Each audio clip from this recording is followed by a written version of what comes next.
Come on, boys, get back to work. The boss is coming. Lights down, volume up. It's time. Good afternoon, evening, or whenever you're watching this. I'm Uncle Gomez, and this is where we mark the movies that built our favorite fandoms. Science fiction, fantasy, horror, the big ideas, the bold costumes, the wonderfully ambitious special effects that dared to dream before computers took over the universe. Tonight, we revisit the classic or not-so-classic films that are so bad they're good. The science fiction that shimmered with analog ambition like Forbidden Planet, the gothic nightmares that bared their fangs in candlelight like Dracula, the fantasy epics that gave us talking dinosaurs, crazy candy makers, and a visit to a galaxy far, far away. This isn't a casual scroll past a trailer.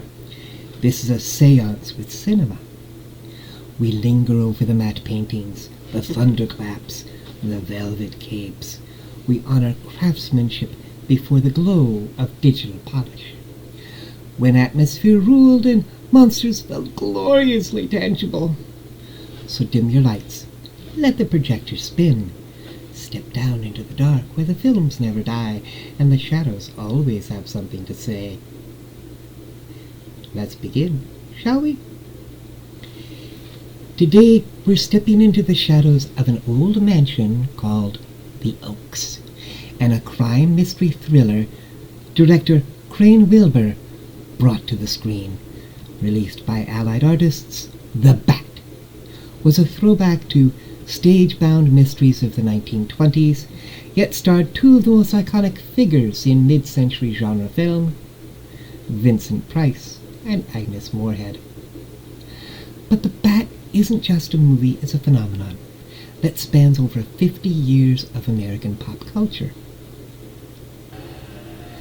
Released by Allied Artists, The Bat arrived at a fascinating crossroads in cinema. By 1959, the atomic age monsters and giant insects of the early 50s were giving way to a revival of gothic horror. This film is the ultimate old dark house mystery, a genre where a group of people are trapped in a mansion, a treasure is hidden somewhere in the walls, and a masked murderer is picking them off one by one. But The Bat isn't just a movie, it's a piece of pop culture DNA. We'll explore how this film brought together horror royalty like Vincent Price and Agnes Moorehead, the veteran crew that crafted its shadows, and the incredible trivia that links this story directly to the creation of The Dark Knight. Today we're pulling back the curtain on the 1959 production of The Bat.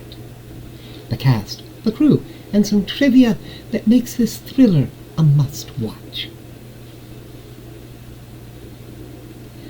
When you look at the poster for The Bat, your eyes go straight to one name, Vincent Price. By 1959, Mr. Price was transitioning from a reliable character actor in films like Laura to the undisputed master of the macabre.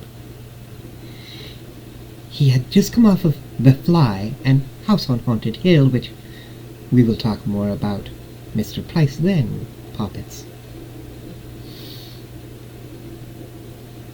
In The Bat, he plays Dr. Malcolm Wells. It's a fascinating performance because it's surprisingly restrained from Mr. Price. Vincent Price, restrained. That's an odd way to describe him. He's not playing a mad scientist in a lab coat. He's a local doctor in a plaid shirt, brewing tea and roughing it in a hunting cabin.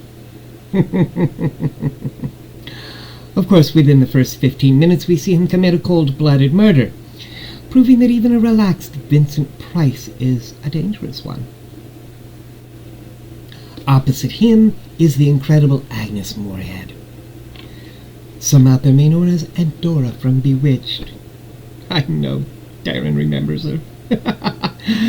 But Miss Moorehead was a titan of the Orson Welles Mercury Theatre and a 4-time Oscar nominee. Here she plays Cornelia Van Gorder, a mystery writer who rents the Oaks, a sprawling mansion out in the country. Moorehead is the true lead here.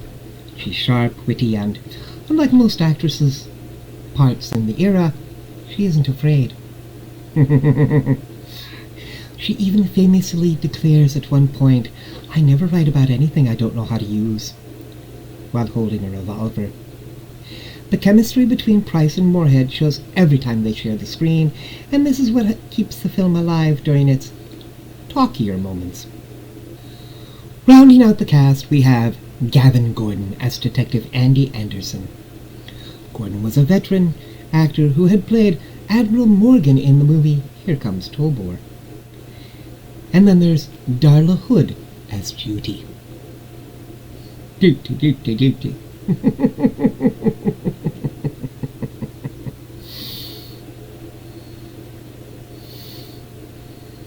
If that name sounds familiar, it's because she was the leading lady of the Our Gang. The Little Rascals, to some of you. Shorts as a child. This was her final film role. Lanita Lane as Lizzie Allen. Interestingly, Lane was actually the wife of the film's director, Crane Wilbur, as well as starring with Vincent Price in the movie The Mad Magician. The man behind the camera was also Crane Wilbur, a man of many talents, it would seem. Mr. Wilbur was a fascinating figure in Hollywood, starting out as a silent film star before becoming a prolific writer and director. Wilbur had a knack for crime and suspense. He actually wrote the screenplay for the 1953 Vincent Price hit House of Wax. As far as The Bat, he started with the original 1920 play and updated it. He made the bold choice to expand the Doctor's role for Price and lean into the whodunit elements. The film's look is defined by Joseph Byrock, a legendary cinematographer who later won an Oscar for The Towering Inferno. Joseph F. Byrock began his career in 1929, working in both film and television, even taking time off from the Alcoa Theatre to work on The Bat. And we can't talk about the vibe of this movie without mentioning the music.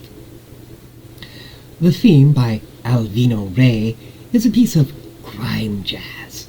With its brassy, gritty, and moody style, it provides a strange, energetic counterpoint to the visuals of the mansion.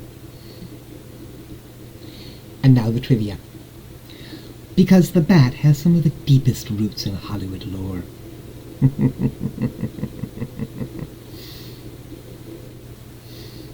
First, the Batman connection. Bob Kane, the creator of Batman, explicitly cited the Bat Whispers from 1930 as an influence. The killer in that film wore a mask, had a bat signal, and used a cape like a costume.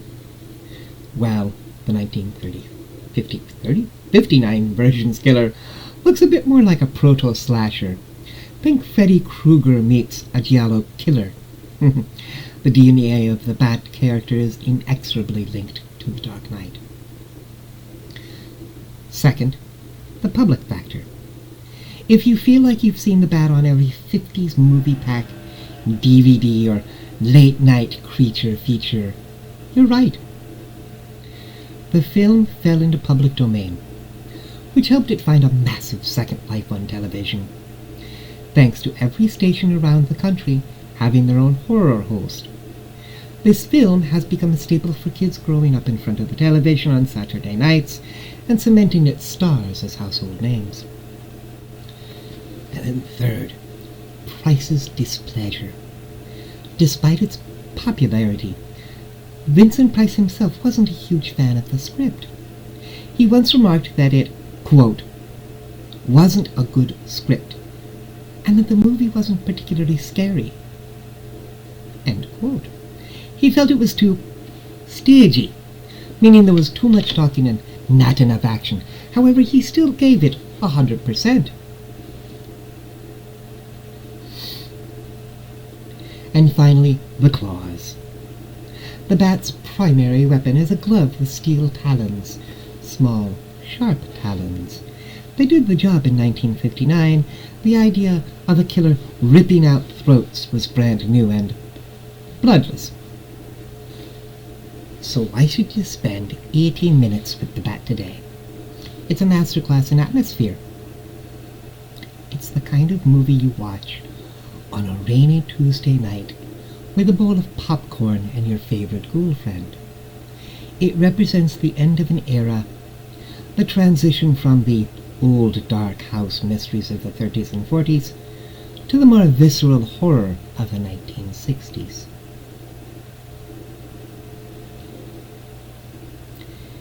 It's a fair play mystery, meaning the clues are all there if you look closely enough. And even if you figure out who the killer is early on, watching Agnes Moorehead and Vincent Price is worth the price of admission alone. The Bat is a cozy little thriller, convoluted but engaging. It's a piece of cinematic history that reminds us sometimes all you need for a good movie is a dark room, a hidden treasure, and a man with claws. Till next time, it's